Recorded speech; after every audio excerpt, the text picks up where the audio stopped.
What is going on? Kind of Phil here with my week 1 predictions of the 2013-2014 NFL season. It is the beginning of the end.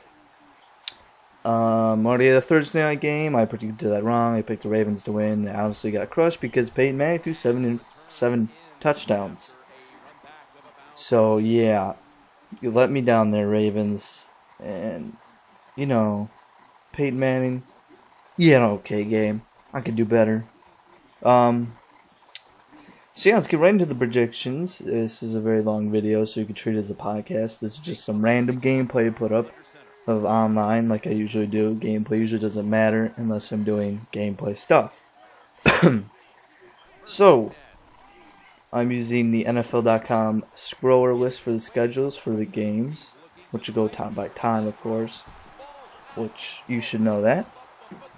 And like I said, I picked Baltimore to win, and they lost, so I'm 0-1 in this week already. And the first game, the New England Patriots versus the Buffalo Bills.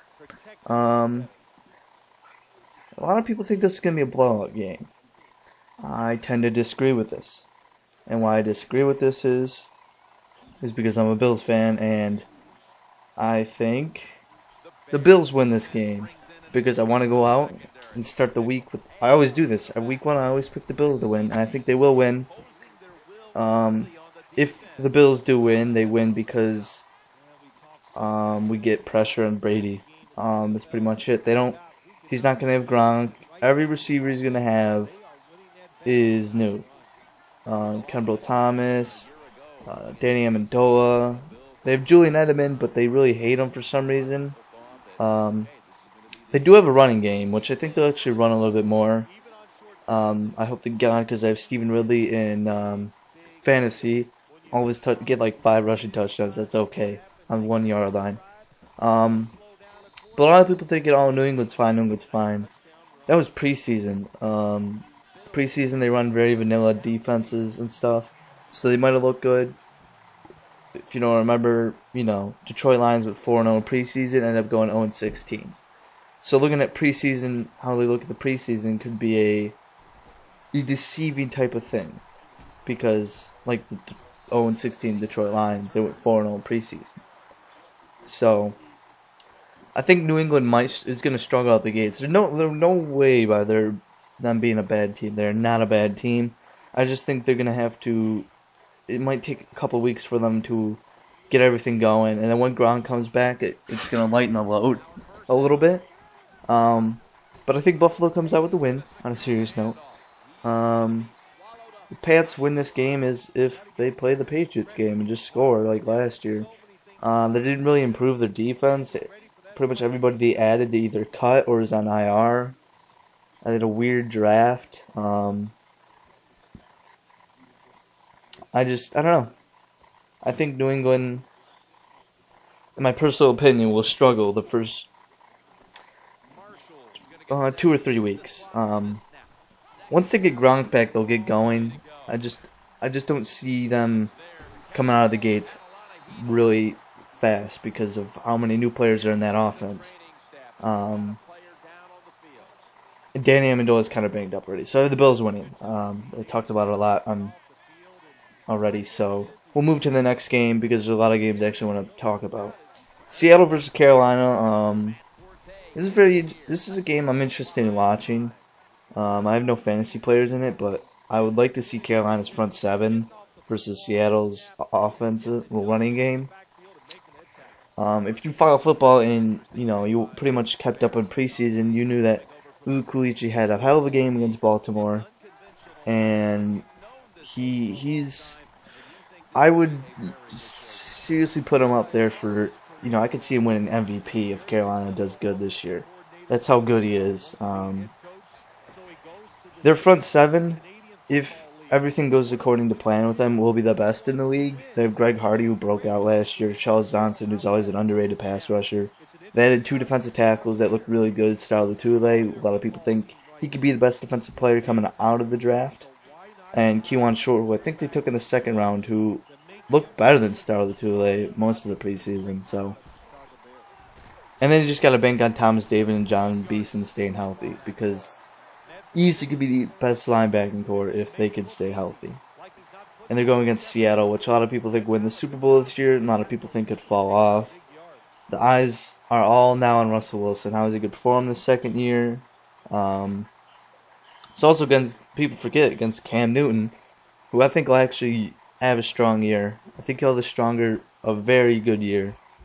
I'm gonna go with Seattle in this game. I just feel like they play such smart football that they're not gonna struggle. Brandon Brown might miss time. Chris Averill might miss time this game.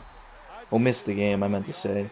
But not like big falls because Seattle has a lot of depth everywhere. So only way you really see Seattle losing this game is if Russell Wilson struggles.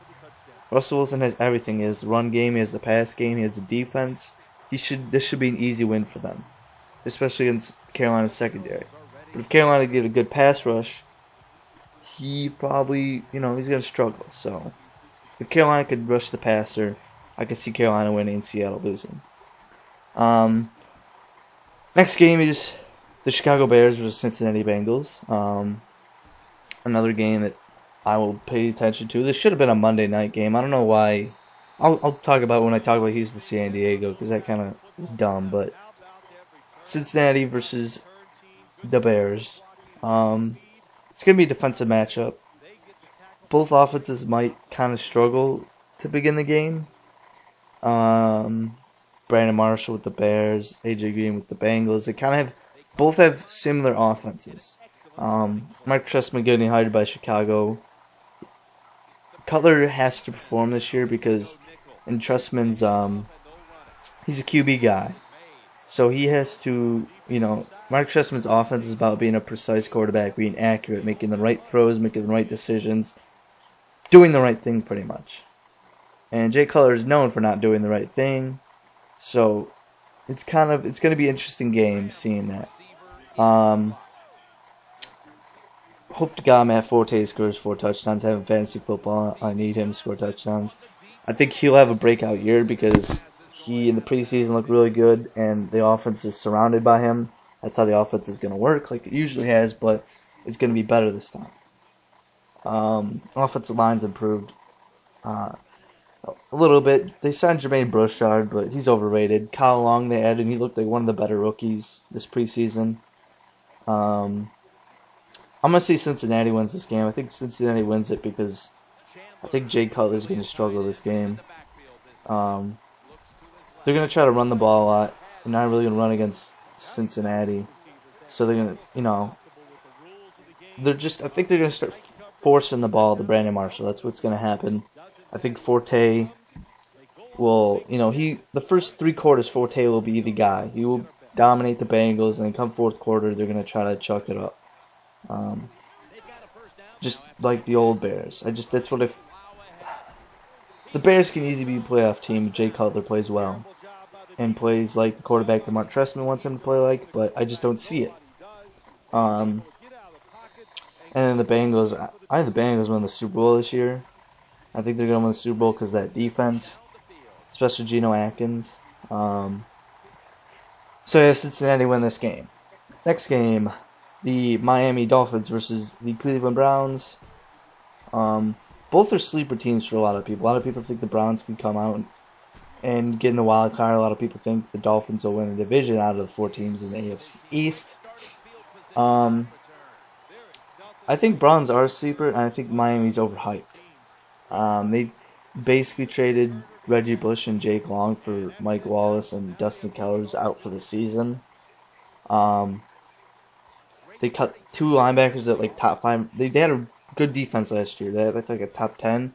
They cut the 2 linebackers that were their best defensive players pretty much. They let Sean Smith go. They Brett Grimes in, who's 31, coming off a torn Achilles. I just don't see where people are getting the hype. Like, oh, they signed all these people in free agency. Pretty sure if you look at teams like the Ravens, Green Bay, the Steelers, the 49ers, they draft their teams. Some of the key players are free agents, not all the key players. And Miami goes on a spending spree in free agency, and now they're favorites to win the division. Well, not favorites, but sleeper pick. I just don't see it. They're not going to have a running game. They're going to struggle running for the first couple of games. They don't have a left tackle for their franchise quarterback who they want to throw to Mike Wallace. I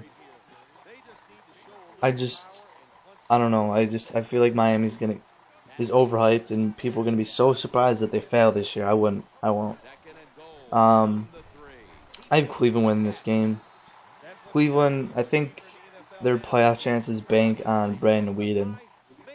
Cleveland has all the pieces. They have a good defense. They brought Ray Horton in, who is a really good defensive coordinator. Should have got a coaching job, but didn't. One of the best offensive lines in the league. They're pretty young there too, so it's up and coming. Receiving core, they had Devon Best, which he was really underrated with Miami, and they traded him away for some reason. Jordan Cameron, who's a sleeper pick for tight end this year to kind of break out. Trent Richardson, if he could stay healthy. They get Josh Gordon back week 5, I think. I'm not sure I think it is a 4-game suspension for him. But they have all the pieces, and I think it's up to Brandon Weeden to perform, pretty much. He doesn't have to be Pro Bowl, he just has to be Alex Smith-like. Run the ball game, make the smart decisions. That's all he's got to do. I think Cleveland wins this game. Next we have the Minnesota Vikings versus Detroit Lions. I really liked what both teams did in the offseason. Drafting and free agency wise. Minnesota drafted Xavier Rhodes, Sharif Floyd, and Cordell Patterson in the first round. All three of them are playing really, really well. So they're looking to be the winners out of this draft. Sharif Floyd, a lot of people thought would go to the Raiders. He would be a top 10 pick, falls all the way to 20. I think it was 24. They got their defensive tackle they've been looking for since Pat Williams left or retired. They got Xavier Rhodes, who's a tall corner, who's a lot of people think he could be the top corner in the draft for Calvin. And Cordell Patterson gives Ponder another weapon. They added Greg Jennings, which they kind of paid him a lot of money, but they needed somebody, so they added him, and I'm okay with that. They got Desmond Bishop, who got cut by the Packers. Productive linebacker, just injury prone. They really have a good pass rush, to be honest. Everson Griffin's a candidate for breakout year. Jared Allen had a down year kind of last year. You probably end up coming back. Kevin Williams is not playing this game, so that's going to be a toughie one. Detroit, they added Grover Clyn, the safety from the Texans. They basically got Ed Reed, so it's a good trade-off for Detroit. Texans should have kept Quinn. Ed Reed's not even playing this week, I think. Drafted Darius Slay. Kind of had injury issues. A lot of people thought he could be the best corner in the draft. They added Jason Jones, who's been an underrated end for a while. Added Reggie Bush. They re-signed a lot of their players like Ruel Dalmas. I think they let Justin Durant go, so they're kind of weak at linebacker right now, but I think that front four is perfectly fine. Nick Fairley kind of broke out last year. Sue. They're a scary team, and they have Ziggy Zanu. I don't think he's playing this week, but he looked really good for a guy being so a raw prospect. So, but I think Detroit had the best free agency, and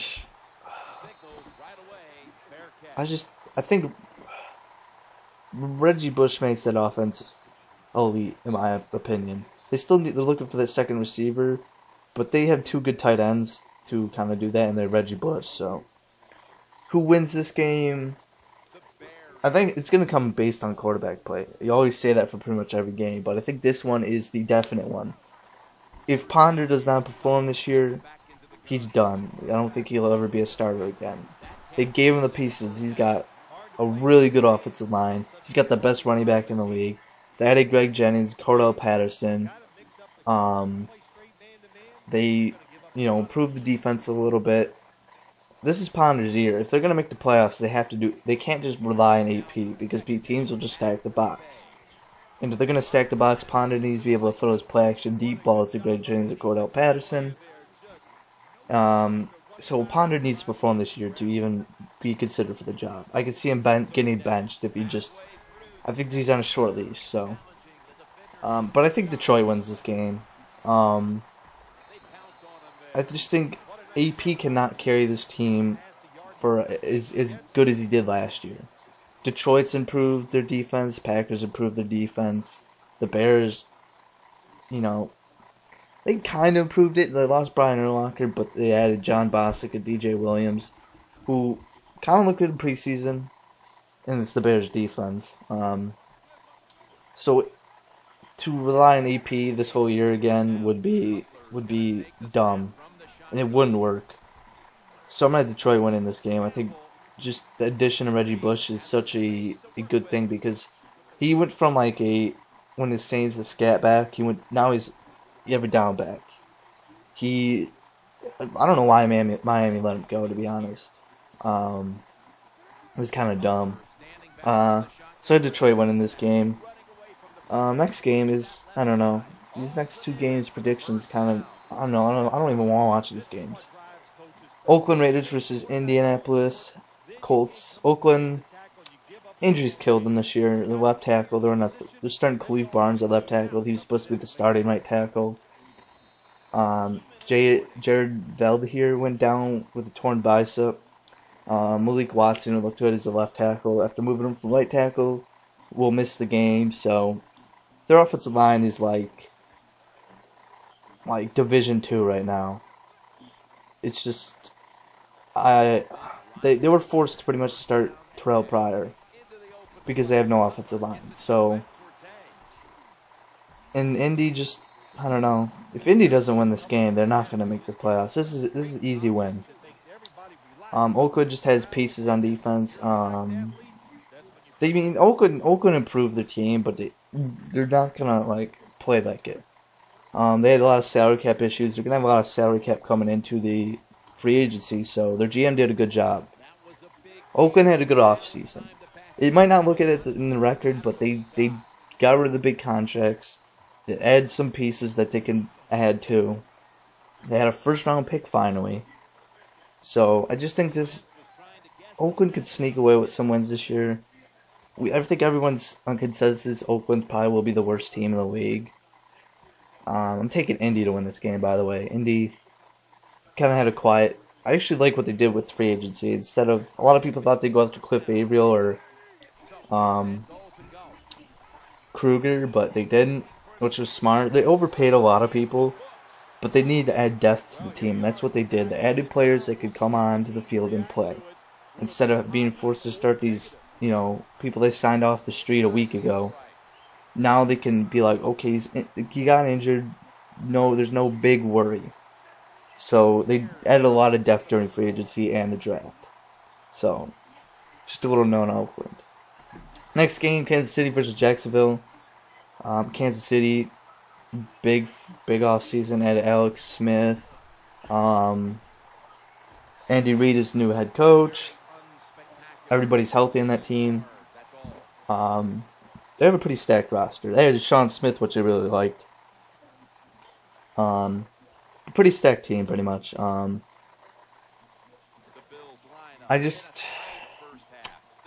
don't even see a weakness in their team. I can't name a weakness, to be honest. I think it'd probably be offensive line, but their offensive line is not that bad. Jacksonville, kind of the same thing like Oakland. Bad situation roster-wise. They hired Gus Bradley, who I thought was the best hire of the off-season. If you look at Seattle's defense, he learned from Pete Carroll how to just recycle players and how to draft, pretty much. I think there's only one first-rounder on that team, on that defense. It was Earl Thomas, Cam Chancellor, 5th round. Sherman, I think it was a 2nd round or a 5th round. I'm not 100% sure. Browner was in CFL for a while. Their early draft picks were like, what? They drafted Bruce Irvin 2 years ago, and he worked out well. Bobby Wagner in the 2nd round. People thought he was a safety. He is one of the best linebackers in the game right now. Traded for Chris Clemens, and he became one of the best pass rushers in the game. he's gonna do this to Jacksonville. I think Jacksonville could be a sneaky team this year because I really like the Gus Bradley hire. So, and they did a lot of work in the free agency and the waiver wire and the draft. They just added players that could play. That's all they needed to do was add talent to the roster. They did that. They did a lot of that on the waiver wire, which I really like the players they picked up. They had a lot of good, high potential players. So, I'm gonna see Jacksonville win this game. I think Jacksonville will sneak away with this win. I think people are just thinking, oh, it's Jacksonville. They're gonna lose every game.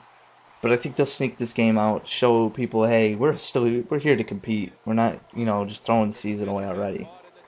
And that's kind of like the Pete Carroll attitude and the Gus Bradley bringing Jacksonville. Next we have Atlanta Falcons versus New Orleans Saints. Gotta hurry up the predictions here. So, Atlanta added Steven Jackson. Their defense is kind of lacking. New Orleans didn't do. They had a decent draft. Pretty much the big addition was Sean Payton. I'm gonna see New Orleans win this game. I do not like Atlanta's defense this year. Next game, Tampa Bay versus the Jets. The Jets, we all know, always on ESPN. I don't have to mention. Tampa Bay adds Darrelle Revis and Deshaun Goldson. They had the #1 rush defense last year. They're probably going to have a very improved pass defense. I think Tampa Bay wins this game. Tennessee versus Pittsburgh. Tennessee, very good free agency. Offseason. Added Andy Levitre and drafted Chance Warmack. The offensive line should not be a problem. This is Jake Locker's year, kind of like Ponder. He needs to perform. Chris Johnson probably have another good year. Pittsburgh, Jarvis Jones. That's pretty much it. And Le'Veon Bell. I think Pittsburgh wins this game, just because I think Tennessee will struggle with Jake Locker still. Green Bay versus San Francisco. Green Bay just drafted players like usual. Another year with Randall Cobb, drafted Eddie Lacy and Jonathan Franklin, so they kind of got a running game now, or potential there. San Francisco, they just drafted a lot of good players. They really added to the roster. And I'm gonna say Green Bay wins this game. I think the read option, the way that Clay Matthews described how he's just gonna keep hitting Kaepernick, I think that's gonna get to San Francisco. And I think Aaron Rodgers is going to destroy this overrated San Francisco secondary. Arizona versus Cardinals versus St. Louis. Arizona drafted Tyrann Mathieu. They got Carson Palmer, drafted offensive lineman, signed Eric Winston. Jonathan Cooper got hurt though, so the offensive line kind of took a setback. Defensively, added Carlos Dansby. Darrell Washington, I think, is out for 5 or 6 games. I think they upped his suspension. But I think St. Louis wins this game. Added Tavon. They gave Sam Bradford's a good quarterback. He had new offensive coordinators every year. This is the first year he's had same offensive coordinator for 2 years straight. Added Tavon Austin, Jake Long, lost Steven Jackson, added Jared Cook. He's got weapons now, and he's got a line to play behind. So now he can show off why he was the #1 pick. Their defense was underrated last year. I think they're going to do good this year. So I think St. Louis wins this game. New York Giants versus Dallas. Giants, nothing really. They added just depth players pretty much. They drafted some high-risk, high-reward players. Dallas went 4-0 in preseason. Remember, Detroit went 0-16 regular season after 4-0 preseason. A lot of people think Dallas wins the division. I think the Giants win this game. I just think Dallas is a little bit overrated right now, and Eli doesn't really lose against Dallas. I think Dallas will start to come around, but I just think people are like, oh, Dallas is the best team in that division. I really don't see it. Philly versus Washington, the great RG3 returns. ESPN's gonna be all over that. Chip Kelly is the coach for Philly. Added a lot of random free agents, a lot of high-risk, high-reward players on defense. Had a really nice draft, so I'm going to go with Philadelphia. I think Mike Vick, the new improved Mike Vick and Chip Kelly offense is going to destroy that secondary of Washington. I think RG3 is going to struggle because he doesn't have his read option stuff because they don't want to destroy that ACL. And then the last game, which shouldn't have been a Monday night game, Houston versus San Diego. This should have been like Green Bay or San Francisco Monday night, but they decided on Houston and San Diego for some reason. Houston's going to win this. San Diego improved their offensive line, but it's going to take a while for it to come together. And J.J. Watt's on that line, so I could see San Diego sneaking on this game with a win because Houston's secondary is pretty overrated right now. Ed Reed's probably not going to play. San Diego's defense, they had Derek Cox, so like at corner.